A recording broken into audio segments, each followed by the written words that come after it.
2019-089. Di sini saya akan menjelaskan mengenai kejahatan terhadap tubuh. Hal ini saya lakukan untuk pemenuhan nilai tugas ujian akhir semester mata kuliah Hukum Pidana 2. Nah, langsung saja karena waktu yang diberikan tidak banyak. Di sini saya pertama akan menjelaskan mengenai perusakan dan juga penghancuran. Nah, perlu kita pahami di dalam KUHP perusakan dan penghancuran benda dalam bentuk pokok itu diatur di dalam pasal 406 KUHP. Bukan berhenti di situ saja, ada juga perusakan dan juga penghancuran benda ringan. Hal tersebut diatur dalam pasal 407 KUHP. Lalu perusakan dengan sengaja terhadap bangunan, kereta api dan sebagainya diatur dalam pasal 408 KUHP. Lalu perusakan karena lalai terhadap bangunan, kereta api dan sebagainya itu diatur dalam pasal 409 KUHP. Dan yang terakhir, pasal yang mengatur mengenai perusakan dan penghancuran benda diatur di dalam pasal 410 KUHP, yaitu perusakan gedung dan juga kapal. Nah, yang pertama di situ perusakan dan juga penghancuran benda dalam bentuk pokok yang di situ diatur dalam pasal 406 KUHP yang bunyinya, barang siapa dengan sengaja dan melawan hukum menghancurkan, merusakkan, membuat tak dapat dipakai atau menghilangkan barang sesuatu yang seluruhnya atau sebagian adalah kepunyaan orang lain, dia diancam dengan pidana penjara paling lama 2 tahun 8 bulan dan denda paling banyak 4.500 rupiah. Nah, di dalam pasal 406 KUHP di situ ada berbagai macam unsur. Di antaranya ada unsur objektif. Di dalam unsur objektif sendiri di situ ada unsur perbuatan yang dilakukan oleh seseorang, yaitu menghancurkan. Tadi disebutkan menghancurkan, yaitu dia membuat suatu barang akibat perbuatannya di situ tidak dapat digunakan lagi atau tidak dapat diperbaiki lagi. Lalu di situ disebutkan lagi merusakkan. Merusakkan berbeda dengan menghancurkan. Jika menghancurkan membuat barang yang dikenai perbuatan tadi tidak bisa digunakan lagi atau diperbaiki lagi. Kalau merusakkan di situ dia hanya mengenai sebagian dari bendanya sehingga masih bisa diperbaiki atau masih bisa dipergunakan kembali. Lalu unsur perbuatannya lagi yaitu membuat tidak dapat dipakai. Nah, di situ mungkin berakibat rusaknya suatu benda. Jadi benda yang dikenai perbuatannya di situ sehingga tidak dapat digunakan lagi. Lalu tadi ada juga menghilangkan, yaitu perbuatan terhadap suatu benda sehingga benda tersebut tidak ada lagi keberadaannya. Jadi seperti itu. Nah, tadi dalam ayat 1, lalu dalam ayat 2-nya sendiri di situ menghancurkan di situ diganti dengan perbuatan membunuh. Karena apa? Karena di situ objeknya hewan. Karena hewan tidak mungkin dihancurkan, pilihannya hanya dibunuh. Lalu juga disebutkan yang seluruhnya atau sebagian milik orang lain. Jadi syarat pasal ini bisa digunakan itu seperti yang saya sebutkan tadi. Nah, di dalam pasal 406 itu unsur subjektifnya yaitu dengan sengaja. Dengan sengaja ini berarti dia di situ ada kehendak untuk melakukan perbuatan yang dilarang, dan juga dia sadar akan akibat perbuatannya. Dia sadar terhadap apa yang akan dia lakukan dan akibat. Lalu setelah itu yaitu unsur objektifnya. Unsur objektifnya sendiri tadi sudah saya jelaskan di awal, ada tadi yang menunjukkan dan sebagainya. Selanjutnya di situ perusakan dan juga penghancuran benda ringan. Di situ diatur dalam pasal 407 KUHP. Yang di situ bunyinya perbuatan yang dirumuskan dalam pasal 406 jika harga kerugian yang disebabkan tidak lebih dari Rp25 maka diancam dengan pidana penjara paling lama 3 bulan atau denda paling banyak Rp60. Lalu jika perbuatan yang diterangkan dalam pasal 406 ayat kedua itu dilakukan dengan memasukkan bahan-bahan yang merusakkan nyawa atau kesehatan, atau jika hewan termasuk yang tersebut dalam pasal 401, maka ketentuan ayat pertama tidak berlaku. Nah, di dalam pasal ini ada berbagai unsur, diantaranya semua unsur objektif dan subjektif di situ hampir sama dengan pasal 406 KUHP yang sudah saya jelaskan tadi. Akan tetapi ada unsur khusus yang membedakan antara pasal 407 dengan pasal 406. Di antaranya dijelaskan bahwa nilai kerugiannya di situ tidak lebih dari Rp250 dan juga khusus untuk hewan. Nah, jadi syarat pasal ini bisa diterapkan seperti itu, ada unsur-unsur khususnya. Nah, lalu perbuatan yang dirumuskan di dalam pasal 406 ayat kedua itu dilakukan tanpa memasukkan bahan-bahan yang di situ merusakkan nyawa atau kesehatan. Dan dijelaskan lagi objek hewan di sini tidak termasuk dalam tidak termasuk pasal 101 KUHP.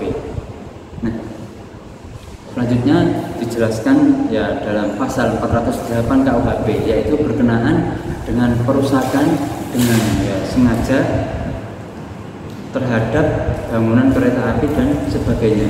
Nah, pasalnya sendiri berbunyi, barang siapa dengan sengaja dan melawan hukum menghancurkan, merusakkan atau membuat tidak dapat dipakai bangunan-bangunan kereta api, tram, telegraf, telepon atau listrik atau bangunan-bangunan untuk membendung, membagi atau menyalakan air, saluran gas, air atau roil yang digunakan untuk keperluan umum, diancam dengan pidana penjara paling lama 4 tahun.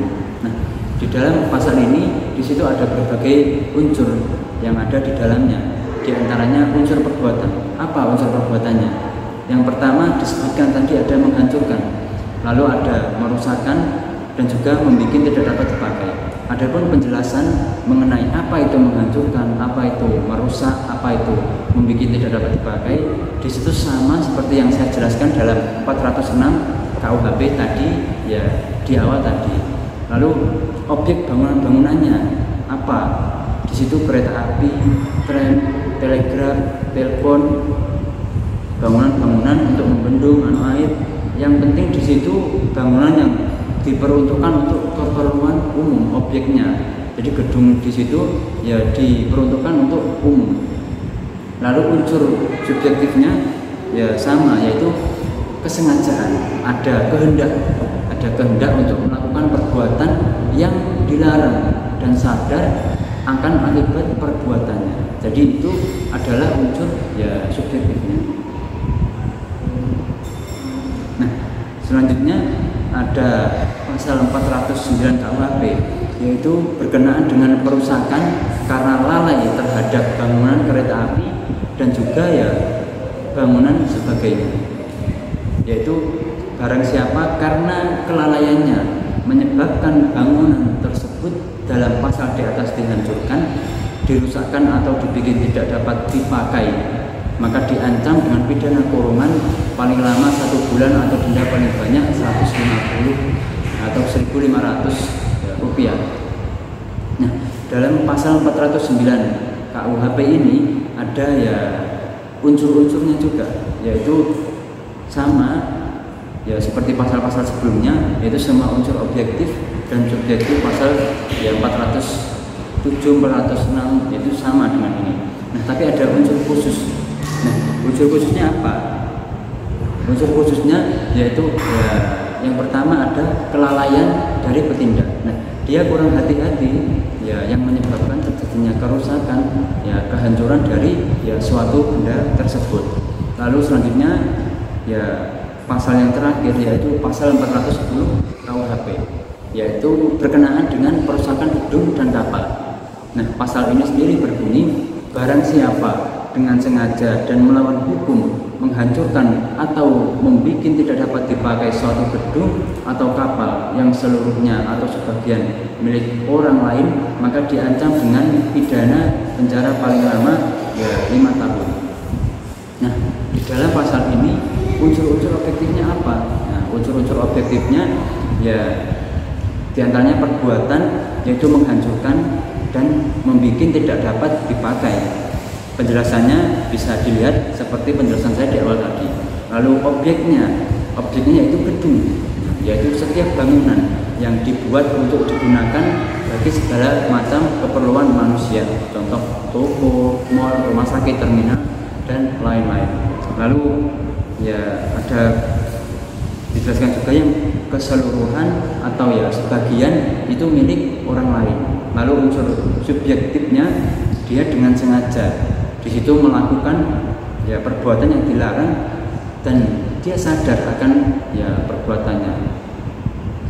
Nah, selanjutnya ya kita menginjak pada materi selanjutnya, yaitu ya kejahatan terhadap barang yang lain, yaitu yang pertama tadi saya jelaskan penghancuran dan pengerusakan barang. Lalu selanjutnya kita akan ya bicara mengenai ya penggelapan. Nah, penggelapan sendiri di dalam KUHP di situ dijelaskan ada berbagai macam. Jadi tidak hanya satu macam saja.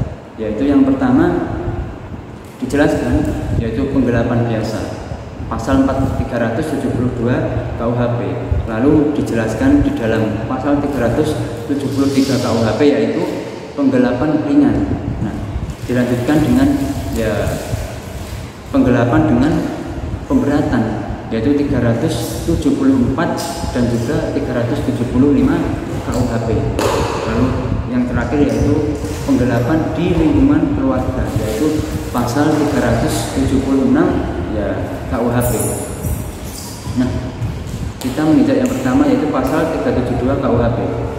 Saya bacakan, barang siapa dengan sengaja dan melawan hukum memiliki barang sesuatu yang seluruhnya atau sebagian adalah kepunyaan orang lain, tetapi yang ada di dalam kekuasaannya bukan karena kejahatan, diancam karena penggelapan dengan pidana penjara paling lama 4 tahun atau pidana denda paling banyak Rp900. Di dalam pasal 372 KUHP ini unsur subjektifnya yaitu dengan sengaja. Lalu tadi ada barang siapa, jadi siapa saja bisa melakukannya. Nah, itu unsur ya objektifnya. Nah, dijelaskan juga ini melawan hukum. Jadi tindakannya di situ melawan dengan ketentuan-ketentuan hukum yang sudah berlaku sebelum dia melakukan perbuatannya. Jadi sudah ada ya peraturan yang mengatur, tapi dia melanggarnya. Nah, dia berbuat apa? Tujuannya untuk memiliki barang, ya memiliki sesuatu barang yang di situ seluruhnya atau hanya sebagian saja. Atau sebagian saja yang mana itu merupakan kepemilikan orang lain yang ada dalam kekuasaannya bukan karena kejahatan. Maksudnya bagaimana? Kok ada kalimat yang berbunyi yang ada dalam kekuasaannya bukan karena kejahatan. Ya, jadi ya barang yang dia miliki di situ dia dapat bukan karena ya dia berbuat kejahatan. Contoh si A di situ ya sebagai pegawai kementerian, dia memberikan kepada ya si B. Nah, si B ini ya diberikan oleh si A, lalu oleh si B disalahgunakan. Jadi si B ini mendapat di situ bukan karena kejahatan, tetapi karena dia ya diberi tadi. Nah, selanjutnya dijelaskan di dalam pasal 373 KUHP yaitu berkenaan dengan ya penggelapan ringan. Nah, bagaimana bunyinya yaitu perbuatan yang dirumuskan dalam pasal 372 apabila yang digelapkan bukan ternak dan harganya tidak lebih dari Rp25 diancam sebagai penggelapan ringan dengan pidana penjara paling lama 3 bulan atau pidana denda paling banyak 250 rupiah. Jadi dalam pasal 373 KUHP unsur subjektif dan unsur objektifnya sama seperti sebelumnya, yaitu pasal 372. Namun ada ketentuan khusus agar pasal ini bisa dikenakan ya terhadap seseorang, yaitu ya yang digelapkan ya itu bukan ternak. Nah, dan juga harganya yang digelapkan di situ tidak lebih dari 25 rupiah. Nah, jadi seperti itu. Itu pasal 373. Nah, dilanjutkan pasal 374 dan juga 375 KUHP, yaitu berkenaan dengan penggelapan yang diperberat. Yang isi pasalnya saya bacakan, yaitu pasal 374. Penggelapan yang dilakukan oleh orang yang penguasanya terhadap barang disebabkan karena ada hubungan kerja atau karena pencarian atau karena mendapat upah untuk itu diancam dengan pidana penjara paling lama 5 tahun. Nah, digarisbawahi ya tadi ada bunyi karena ada hubungan kerja atau karena pencarian atau karena mendapatkan ya upah untuk itu. Jadi ya unsur subjektif dan objektifnya itu sebenarnya sama dengan pasal sebelumnya, yaitu 373, 372 KUHP, namun ada unsur khusus, yaitu apa? Ya, apakah subjek atau pelaku yang melakukan di situ ya ada hubungan kerja, ataukah dia karena pencarian atau karena mendapat upah untuk melakukan perbuatannya? Apakah dia di situ ya ada hubungan kerja, dia sebagai finance, sebagai konsultan, lalu dia melakukannya? Jika iya, maka dia bisa dikenai ya pasal 374 KUHP. Nah, kalau di pasal 375 KUHP sendiri, di situ berbunyi penggelapan yang dilakukan oleh orang yang karena terpaksa diberi barang untuk disimpan, atau yang dilakukan oleh wali pengampu, pengurus atau pelaksana surat wasiat, pengurus lembaga sosial atau yayasan terhadap barang sesuatu yang dikuasainya. Selaku demikian diancam dengan pidana penjara paling lama 6 tahun. Jadi ya dalam pasal 375 perlu dilihat subjeknya, apakah di situ ya dilakukan oleh ya wali pengampu, pengurus atau pelaksana surat wasiat, pengurus lembaga sosial atau yayasan. Jadi kata kuncinya di situ. Jika bukan dilakukan oleh itu, oleh yang saya sebutkan tadi, maka ya yang dikenakan adalah pasal 372 KUHP, bukan 375 KUHP. Nah, lalu selanjutnya yang terakhir berkenaan dengan penggelapan, yaitu penggelapan di lingkungan keluarga, yaitu pasal 368 ayat 1 KUHP. Nah, ketentuan yang digunakan di dalam ayat ini itu ya merujuk pada ketentuan pasal 365 ayat kedua, ketiga dan juga keempat. Nah, itu berlaku ya untuk ya penggelapan ini, yaitu barang siapa dengan maksud untuk menguntungkan ya diri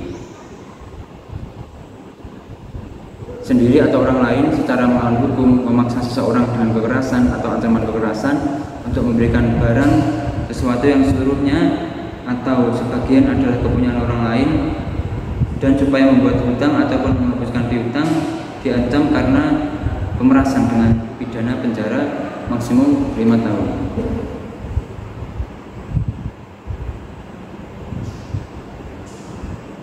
Nah, jadi mengenai ya penggelapan di lingkungan keluarga ini diatur dalam ya pasal 367. Mohon maaf tadi agak keliru.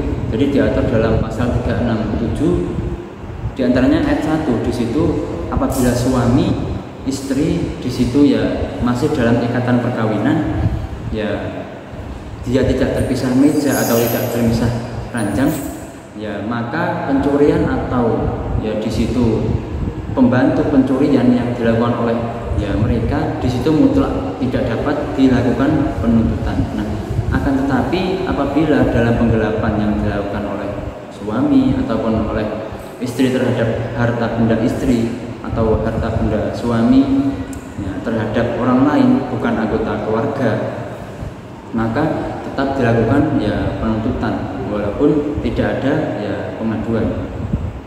Nah, selanjutnya ya tindak pidana kejahatan terhadap barang, yaitu ya pemerasan dan pengancaman.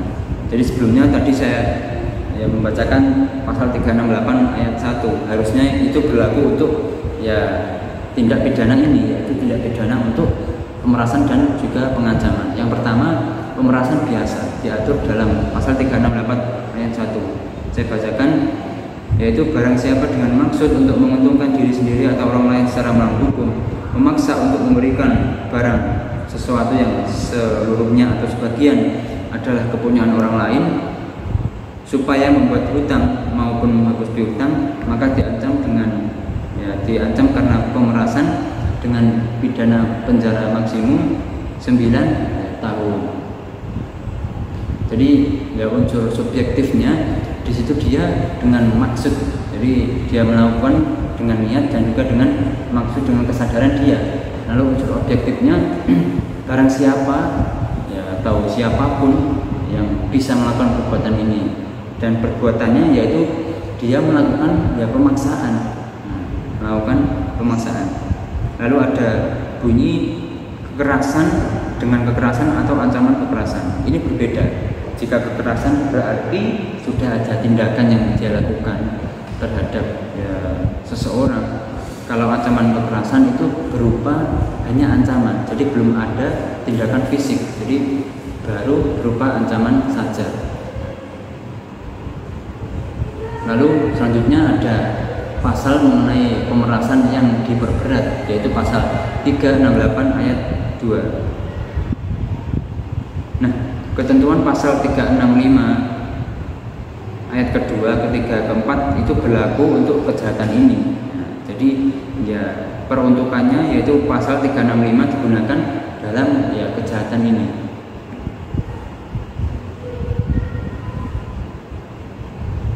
Nah, jadi ada tiga jenis ya, karena disebutkan tadi ayat kedua, ketiga, dan keempat. Untuk yang pertama di situ diancam dengan pidana penjara paling lama ya 12 tahun. Diancam dengan pidana paling lama 12 tahun, yaitu jika perbuatannya dilakukan pada waktu malam hari. Nah, dia melakukannya pada waktu malam hari di sebuah rumah atau pekarangan yang tertutup. Nah, lalu dilakukan oleh 2 orang atau lebih dengan bersekutu. Nah, lalu selanjutnya ada perusakan, ya, memanjat dengan memakai anak kunci palsu atau pakaian jabatan palsu.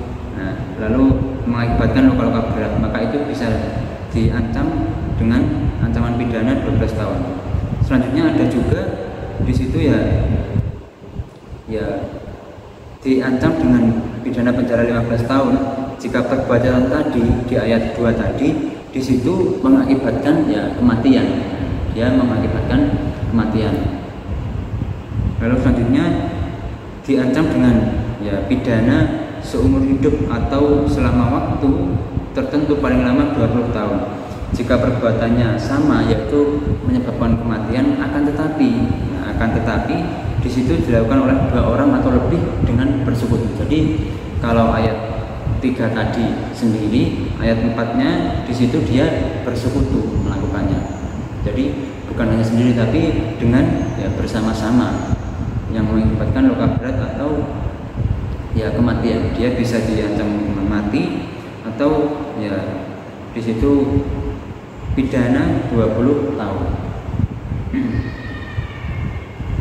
Lalu dilanjutkan dengan ya pengancaman biasa. Ini diatur dalam 369 KUHP yang bunyinya barang siapa dengan maksud untuk menguntungkan diri sendiri atau orang lain secara melawan hukum dengan ancaman pencemaran baik lisan maupun tulisan atau dengan ancaman akan membuka rahasia, memaksa seseorang supaya memberikan sesuatu barang yang seluruhnya atau sebagian milik orang lain, atau supaya memberikan hutang atau menghapus piutang, diancam dengan pidana penjara paling lama 4 tahun.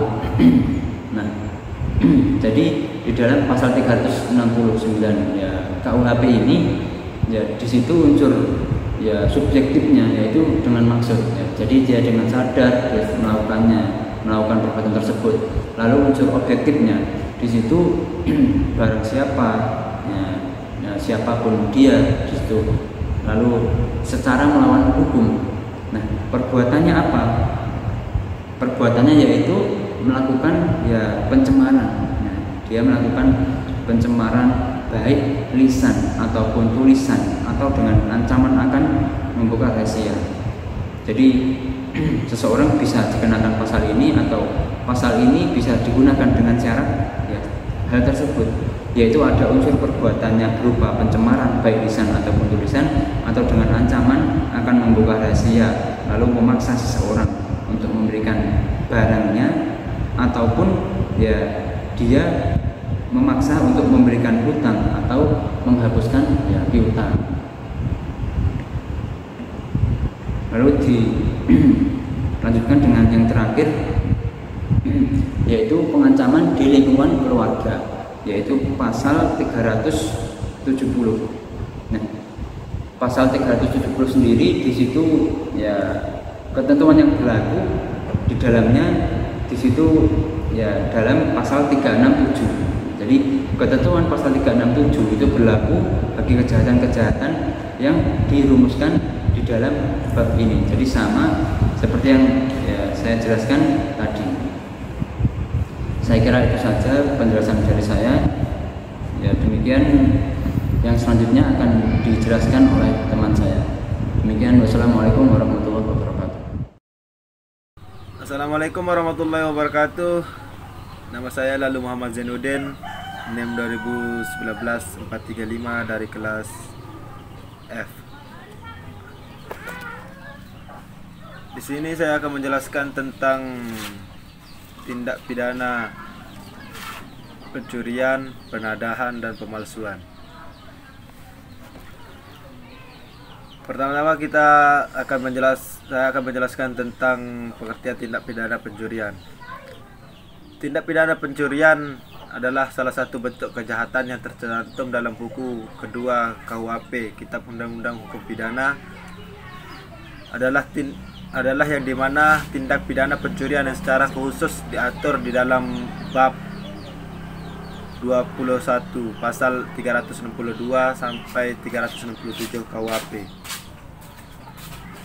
Mengenai tindak pidana pencurian tersebut khususnya telah diatur di dalam pasal 362 KUHP yang dimana berbunyi, barang siapa mengambil barang sesuatu yang seluruhnya atau sebagian kepunyaan orang lain dengan maksud untuk dimiliki secara melawan hukum, diancam karena pencurian dengan pidana penjara paling lama 5 tahun atau denda paling banyak 60 rupiah.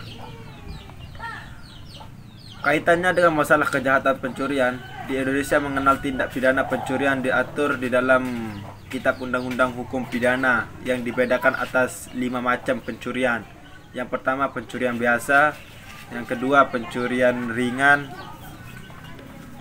yang kedua pencurian dengan pemberatan, yang ketiga pencurian ringan, yang keempat pencurian dengan kekerasan, dan yang kelima pencurian di dalam keluarga. Adapun unsur-unsur objektif dari pencurian tersebut meliputi yang pertama mengambil, yang kedua suatu barang, yang ketiga yang seluruhnya atau sebagian milik orang lain. Sedangkan unsur subjektifnya itu meliputi dengan maksud untuk memiliki barang atau benda tersebut untuk dirinya sendiri, dan yang ketiga adalah secara melawan hukum. Contoh kasus dalam pencurian tersebut Misalnya misalnya saya ingin memiliki handphone, tapi saya tidak punya uang untuk membeli handphone tersebut, dan saya mempunyai kesempatan, dan ketika saya melihat rumah seseorang itu kosong, dan saya memiliki niat untuk mengambil barang tersebut, itu sudah termasuk di dalam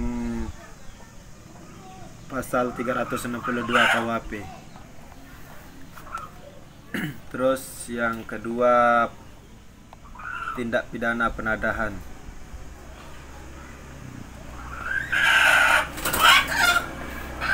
Penadahan dapat kita temukan dasar hukumnya di dalam pasal 480 Kitab Undang-Undang Hukum Pidana yang berbunyi dengan hukuman penjara selama-lamanya 4 tahun atau denda sebanyak-banyaknya 900 rupiah. Itu dihukum karena sebagai sekongkol.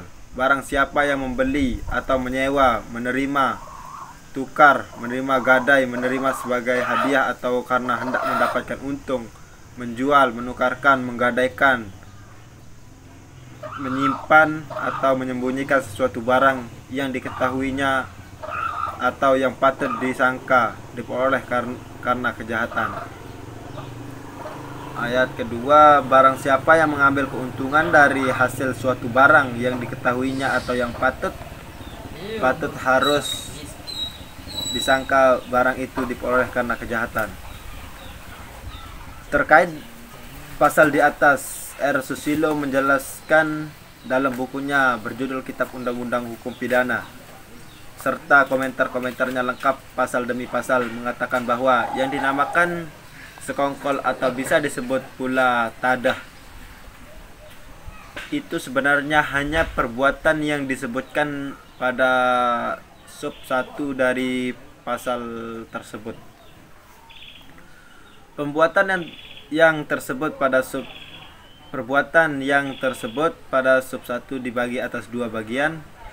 Yang pertama, membeli, menyewa dan sebagainya tidak perlu dengan maksud hendak mendapatkan untung. Barang yang menyewa dan sebagainya tidak perlu dengan maksud hendak mendapatkan untung. Barang yang diketahuinya atau patut disangka diperoleh karena kejahatan. Yang kedua, menjual, menukarkan, menggadaikan dan sebagainya dengan maksud hendak mendapatkan untung. Barang yang diketahuinya atau patut disangka diperoleh karena kejahatan.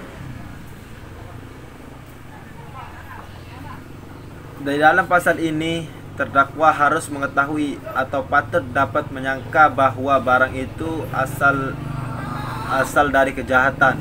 Di sini pelaku tidak perlu tahu dengan pasti asal barang itu dari kejahatan apa: pencurian, penggelapan, penipuan, pemerasan, uang palsu atau lain-lain. Akan tetapi sudah cukup apabila ia patut mengira, mencurigai bahwa barang itu bukan barang terang. Untuk membuktikan elemen itu atau untuk membuktikan perbuatan itu memang sukar, akan tetapi dalam praktiknya bisa dapat dilihat dari keadaan atau cara dibelinya barang itu. Misalnya dibelinya dengan di bawah harga, dibeli pada waktu malam secara bersembunyi, yang menurut ukuran di tempat itu memang mencurigakan. Barang asal dari kejahatan tersebut misalnya berasal dari pencurian, penggelapan, penipuan, pemalsuan uang atau sekongkol dan lain-lain. Seorang terbukti atau dinyatakan sebagai penadah jika memenuhi unsur-unsur di dalam pasal 480 KUHP atau Kitab Undang-Undang Hukum Pidana yang yang saya sebutkan di atas, khususnya perbuatan yang disebutkan pada sub 1 dari pasal tersebut. Apabila ia membeli, menyewa, menukar, menerima tukar, menerima gadai, menerima sebagai hadiah, atau karena hendak mendapatkan untung, menjual, menukarkan, menggadaikan, membawa, menyimpan atau menyembunyikan sesuatu barang yang diketahuinya atau yang patut disangka diperoleh karena kejahatan, maka menerima tukar, menerima gadai, menerima sebagai hadiah, atau karena hendak mendapatkan untung, menjual, menukarkan, menggadaikan, membawa, menyimpan atau menyembunyikan sesuatu barang yang diketahuinya atau yang patut disangka diperoleh karena kejahatan, maka ia itu disebut sebagai penadah. Kemudian contoh kasus dari penadah tersebut adalah, misalnya saya mendapatkan hasil curian motor, terus saya menjualnya kepada orang lain dengan harga jauh lebih murah, dan yang membelinya itu pun tahu bahwa saya itu mendapatkan barang tersebut dari pencurian, sehingga itulah yang disebut dengan penadah. Ini yang bisa dikenakan pasal 480 KUHP. Terus yang ketiga, saya akan menjelaskan tentang pemalsuan.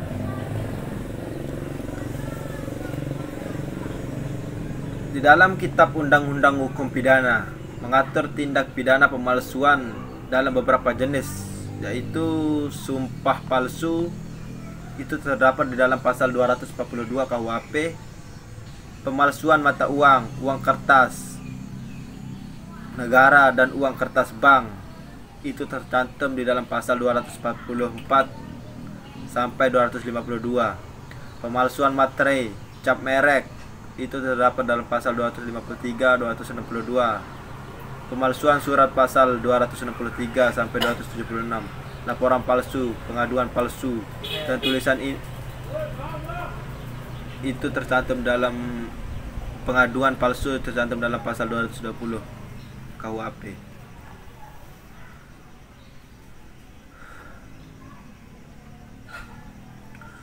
Di dalam pasal 263 dan pasal 266 berada dalam satu bab, yaitu bab ke-12 tentang pemalsuan dalam surat, yang berturut-turut membuat 4 titel, semuanya tentang kejahatan terhadap kekuasaan umum, pemalsuan dan surat-surat.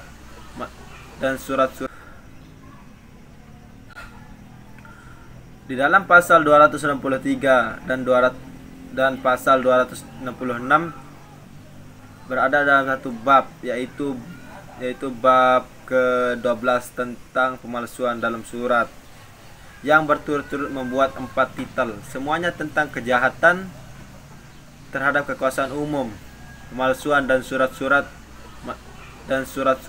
dianggap lebih bersifat mengenai kepentingan masyarakat, yaitu kepercayaan masyarakat kepada isi surat-surat daripada bersifat kepentingan pribadi yang mungkin secara langsung dirugikan dengan pemalsuan surat ini. Secara umum, unsur-unsur pemalsuan surat dalam bab ke-12 ini terdiri dari suatu yang dapat menghasilkan sesuatu perjanjian utang atau yang diperuntukkan sebagai bukti dari suatu kejadian. Yang kedua, membuat surat palsu, artinya surat itu sudah dari mulainya palsu atau memalsukan surat, artinya surat itu tadinya benar tapi kemudian palsu. Tujuan menggunakan atau digunakan orang lain, dapat menimbulkan kerugian. Maka secara teoritis dapat digunakan dengan mengurai unsur-unsur yang objektif dan unsur-unsur subjektif dari pasal tersebut. Unsur-unsur subjektifnya unsur-unsur subjektifnya antara lain menerangkan tentang unsur-unsur objektif adalah unsur-unsur yang terdapat di luar manusia, yaitu berupa suatu tindak tanduk atau suatu tindakan, suatu akibat tertentu dan keadaan yang kesemuanya dilarang oleh undang-undang. Sedangkan unsur-unsur subjektifnya dapat berupa dipertanggungjawabkan dan kesalahan.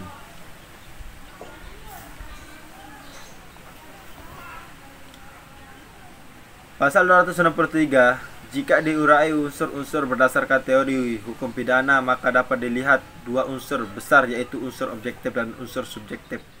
Unsur objektifnya meliputi perbuatan membuat surat palsu, memalsu objeknya, yakni surat yang dapat menimbulkan hak yang menimbulkan dan unsur subjektif.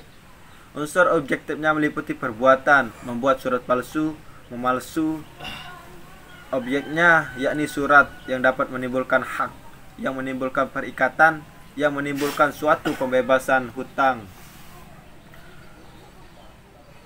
Angka diperuntukkan sebagai bukti pada suatu hal dapat menimbulkan akibat kerugian dan pemakai surat tersebut. Unsur subjektifnya dengan maksud untuk menggunakannya sebagai surat yang asli dan tidak dipalsukan atau untuk membuat orang lain menggunakan surat tersebut. Pasal ini mengindikasikan bahwa untuk dapat dikategorikan sebagai tindak pidana pemalsuan, unsur-unsur yang harus dipenuhi.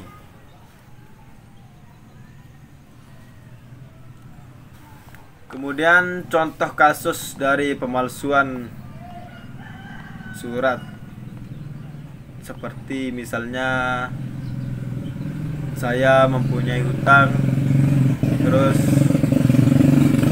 saya tidak mempunyai uang untuk membayarnya, sehingga pihak bank menagih saya. Tapi saya membuat surat pernyataan bahwa utang saya itu sudah lunas, maka ini bisa dikenakan dengan pasal 362 KUHP. Mungkin ini saja yang bisa saya jelaskan, kurang lebihnya saya mohon maaf. Assalamualaikum warahmatullahi wabarakatuh.